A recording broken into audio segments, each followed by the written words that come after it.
So the Bulls are off to a solid start to the season. Wouldn't say it's been perfect by any means. It's been very much up and down thus far. Started off the season 6-1, then lost 5 straight to get to 500, and now back on track with a little mini winning streak. And while it's still very early on in the season, only 1 month in, but given where the Bulls are at, currently 8-6 in the standings, 7th in the Eastern Conference, I can't help but think, what direction are the Bulls going to take as it relates to any potential in-season transactions? Of course, we've heard a lot of rumors and chatter about Anthony Davis, which I think is preposterous and wouldn't make sense for the Bulls at all, especially knowing the amount the Bulls would have to give up to get him. But regardless, there are so many different avenues the Bulls could take, and it's going to make for a very interesting trade deadline as we near closer and closer to that date in mid-February. Why, you might ask? Well, let's talk about it. So what's going on, everyone? You're listening to Bulls Central here. Hope you're all doing well.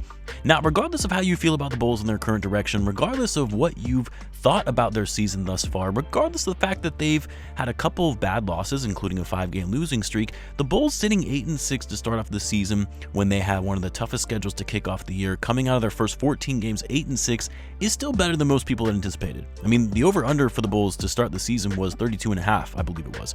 Most media outlets had them finishing 12th in the Eastern Conference, so the Bulls are doing better than expected. And because they've been doing better than expected, because the East is wide open this season, you have to wonder, what's AK thinking?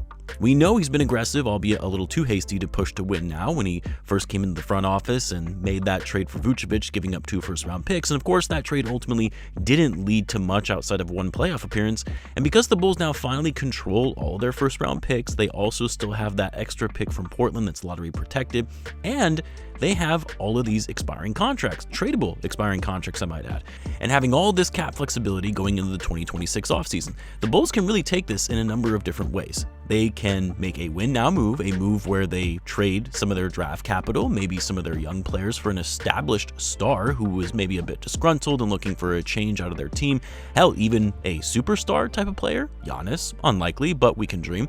Or do they use their expiring contracts, most notably to Kobe and Ayo, and trade those off to get more future assets to build to their existing draft capital? The same can be said for guys like Kevin Huerter and Zach Collins, although I doubt you're going to be able to get much in the way of picks for those guys, but you can package them in a deal with one of Kobe or Ayo. Or do they just kind of go with what they have? They let their expiring deals expire and re-sign them where it makes sense, revisit it all together in the offseason based on the current landscape of the league at that time, and execute any potential sign-in trades.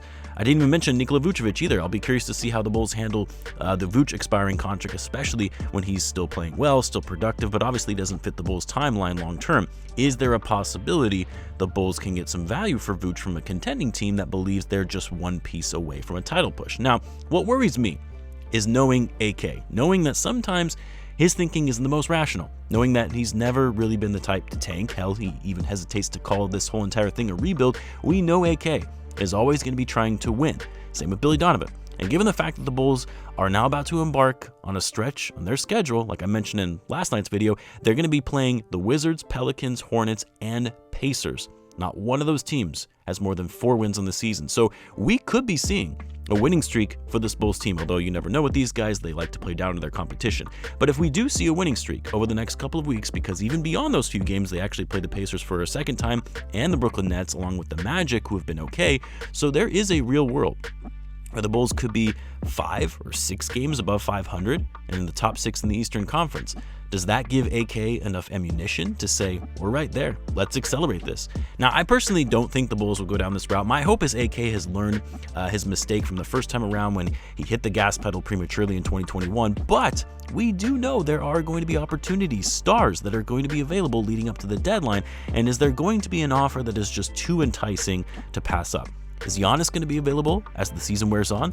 Things started out well for the Bucks, but now they're sitting 8-7, 11th in the East. Giannis is going to be out for the next couple of weeks, which means the Bucks are really going to struggle to win games. Now, you're going to have to give up the moon to get Giannis. We're talking about ballpark range of 4 or 5 first-round picks, multiple young players, and as good as Giannis is, you have to ask yourself if it's worth gutting your roster to get him.